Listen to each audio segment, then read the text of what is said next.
Learning Zilu Nishmas Etta Ahuva Bava Basra Perek Vav Mishna Hey. Someone who owns a pit in front of the house of his friend. So it was like a case that we've had earlier that he sold him the pit, but the house belonged to someone else. You have the Baal Habar and the Baal Habayis. Nichnas B'Shah Shaderech B'nei Adam Nichnasim V'Yetze B'Shah Shaderech B'nei Adam Yetze. The Baal Habar is only allowed to use that bar in the normal time, and he can't make the Baal Habayis open up the door for him, like we're going to see in a second that there's a lock required on this door in order to allow him into the house. So only during the day he could go and use it. The Mishnah continues, even though he has a right to use the bar for drinking water, he can't bring his animals into it. He would have to fill it up and feed the animals, give the animals to drink outside the field, outside the house, outside the yard. And lastly, the Mishnah says, both the Baal Habayis and the Baal Habar are each required to have their own lock in order that the Baal Habayis cannot go in to steal from the Mei Habar.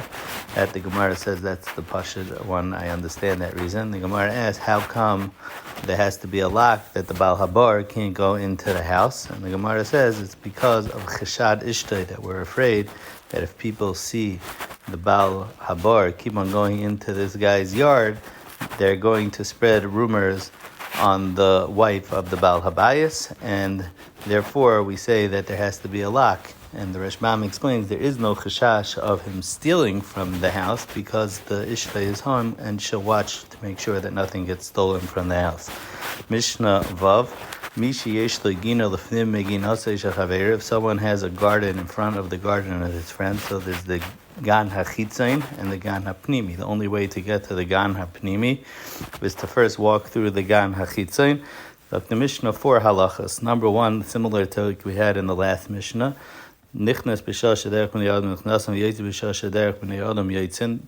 You could only use that path of going through the Chitzin to get to the Pnimi only during normal hours. The Baal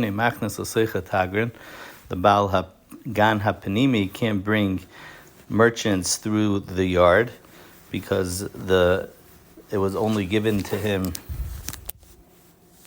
The Rashbam explains,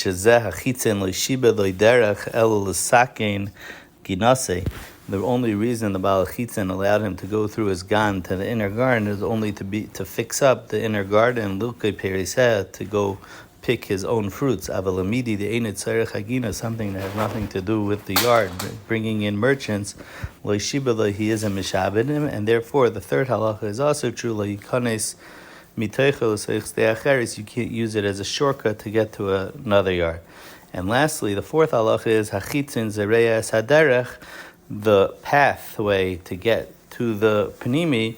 It's still the chitzin's yard, and therefore the chitzin has a right to plant there. However, the Sefer the Mishnah says in a different case, if it was nasan derech min hatzad, if the path to get to the panimi was on the side, so then it's like a separate area, midash neim, and they both agree to that. So then nichnas b'shasha writes or yetze b'shasha or not writes. So there's no limitations of when he could go in and out. And secondly, machnas l'seicha tagging, he could bring merchants into it also. But the third halacha still applies. You can't use it as a shortcut. And lastly, as opposed to in the Rishon where we said the Baal Chitzin has a right to plant it, since over here he set aside an area minatzad, now neither of them can plant it. The Baal Chitzin can't plant within his own yard that area that was set aside as a derech on the side.